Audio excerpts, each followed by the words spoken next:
नमस्कार दोस्तों, मैं सचिन खुदशाह। आप देख रहे हैं ऑनलाइन बुलेटिन। आज हम बात करेंगे भारतीय राजनीति की एक चर्चित लेकिन विवादित नेता मायावती की राजनीतिक यात्रा के बारे में। उनकी कहानी केवल उनकी सफलता की कहानी नहीं है, बल्कि इस बात की भी है कि कैसे एक समय में उत्तर प्रदेश की मुख्यमंत्री बनकर सत्ता की ऊंचाइयों तक पहुंचने वाली मायावती आज राजनीतिक पतन की ओर बढ़ रही हैं। तो आइए हम जानते हैं मायावती के उत्थान और पतन के इस दिलचस्प सफर के बारे में। मायावती का राजनीति में पदार्पण 1984 में हुआ था। वह समाज के एक खास वर्ग यानी दलितों की आवाज बनकर उभरी। उन्होंने दलितों के अधिकारों की बात की और उनके लिए एक मजबूत राजनीतिक मंच तैयार किया। हालांकि शुरुआत में उनका संघर्ष बहुत कठिन था, लेकिन मायावती ने कभी हार नहीं मानी। उनकी राजनीति में असल बदलाव तब आया जब 1995 में उन्होंने उत्तर प्रदेश की मुख्यमंत्री की कुर्सी पर बैठने का ऐतिहासिक कदम उठाया। यह सिर्फ उनके लिए ही नहीं, बल्कि पूरे दलित समाज के लिए एक बड़ी जीत थी। मायावती ने राजनीति में अपनी अलग पहचान बनाई और पार्टी के माध्यम से समाज के कमजोर वर्गों के लिए संघर्ष किया। मायावती के शासन में बहुजन समाज पार्टी ने लगातार अपनी पकड़ बनाई और सन 1995 में पहली बार उत्तर प्रदेश में अपनी सरकार भी बनाई। उनका मुख्य लक्ष्य था समाज के पिछड़े वर्गों को सुरक्षित करना और उन्हें मुख्य धारा से जोड़ना। इसके बाद साल 2007 में एक बार फिर बीएसपी बहुजन समाज पार्टी ने उत्तर प्रदेश में शानदार जीत हासिल की और मायावती ने मुख्यमंत्री पद की शपथ ली।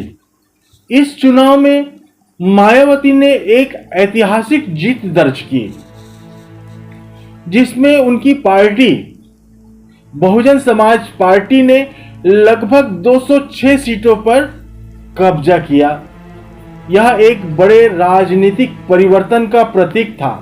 मायावती के शासन में कई योजनाएं लागू की गई, जिनमें मुख्य रूप से दलितों और अन्य पिछड़े वर्गों के कल्याण के लिए सामाजिक न्याय योजनाओं का समावेश था। उनके शासनकाल में दलितों के लिए कई तरह की योजनाओं का शुभारंभ किया गया और उन्होंने उत्तर प्रदेश के विकास के लिए विभिन्न शुरुआत की। मायावती का शासन उत्तर प्रदेश के लिए कई दृष्टिकोण से महत्वपूर्ण था। उनके शासन में विकास की कई शुरुआत हुई, जैसे सड़कें, इंफ्रास्ट्रक्चर और सामाजिक न्याय से संबंधित योजनाएं शामिल हैं। हालांकि उनके शासन पर कई विवाद भी उठे। मायावती अक्सर भ्रष्टाचार और योजनाओं के कार्यान्वयन में अव्यवस्था के आरोप लगे। उनका शासन अपने आप में एक समय था जब राजनीति में जातिवाद का मुद्दा भी बहुत गरमाया हुआ था। मायावती ने अपने सत्ता के समय में जातिवाद के खिलाफ कई अहम कदम उठाए, लेकिन कई बार आलोचकों ने यह भी कहा कि उन्होंने सत्ता में रहते हुए जातिवाद को बढ़ावा दिया। इसके बावजूद उनका मुख्य ध्यान समाज के कमजोर वर्गों की भलाई पर रहा। लेकिन साल 2012 में कुछ ऐसा हुआ जिसने मायावती और उनकी पार्टी की राजनीति को झकझोर कर रख दिया। उत्तर प्रदेश के विधानसभा चुनाव में बहुजन समाज पार्टी को करारी हार का सामना करना पड़ा और मायावती सत्ता से बाहर हो गई। यह हार उनके लिए बहुत बड़ी थी, क्योंकि मायावती का नेतृत्व उत्तर प्रदेश में बहुत मजबूत माना जा रहा था। इसके बाद से बहुजन समाज पार्टी का चुनावी प्रभाव घटता चला गया। पार्टी में टूट फूट की स्थिति बनी और कई बड़े नेताओं ने पार्टी छोड़ दी। साथ ही मायावती की छवि भी धूमिल होने लगी। 2000 के बाद वह उतनी प्रभावी नहीं रह पाई जितनी पहले हुआ करती थी। आज की स्थिति में बहुजन समाज पार्टी उतनी मजबूत नहीं है जितनी कभी हुआ करती थी। मायावती ने पार्टी की कमान बनाए रखी है, लेकिन उनका राजनीतिक प्रभाव अब पहले जैसे नहीं रहा है। उत्तर प्रदेश में बीजेपी और सपा जैसी पार्टियां अब प्रभावी हो गई हैं और बीएसपी ने अपनी पहचान खो दी है। हालांकि मायावती अब भी अपनी पार्टी की प्रमुख हैं और कभी-कभी चुनावी राजनीति में सक्रिय रहती हैं। तो दोस्तों, मायावती का राजनीतिक सफर हमें यह सिखाता है कि राजनीति में उत्थान और पतन दोनों ही होते हैं।